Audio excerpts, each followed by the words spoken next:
Okay, moving on to expenditures. So this graph was also presented back in July. It's just been updated since then.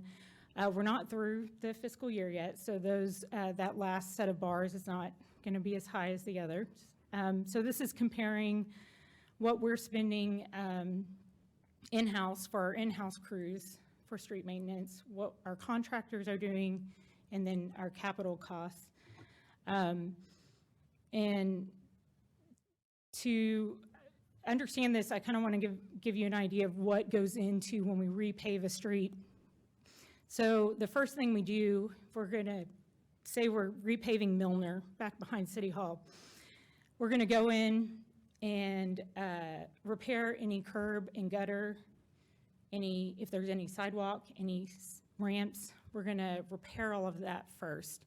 Anything that's concrete on an asphalt street, we're going to repair that first. We don't do that in-house. We have a contractor that does that.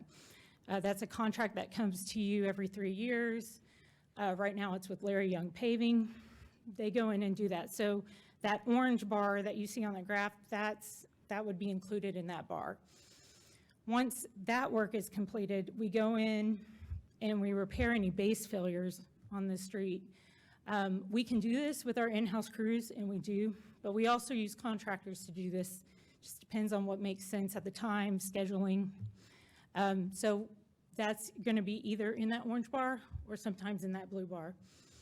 And then finally, we go in and we take off the old asphalt, we mill it, and then we overlay it with new asphalt. So you'll hear that term a lot, mill and overlay. Again, that's something we do in-house. We have the equipment to do that. We have a crew to do that, but we also use a contractor to do that. That's a contract that you approved back in January with Brazos Paving. So that would be, again, both in that orange bar you see there and the blue bar. So we do a variety of things to get our street maintenance complete throughout the city. Using contractors right now has been very successful for us. We've been able to get a lot done over the last several years because of the contractors we have. So it's really worked out. We still use our in-house crews. They're very essential to what we do, but having the contractors has really helped too.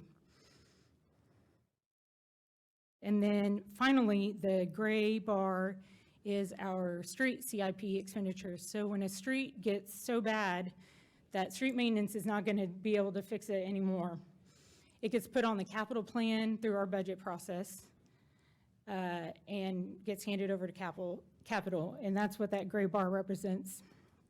And so that's your Francis Drives, your Lincolns.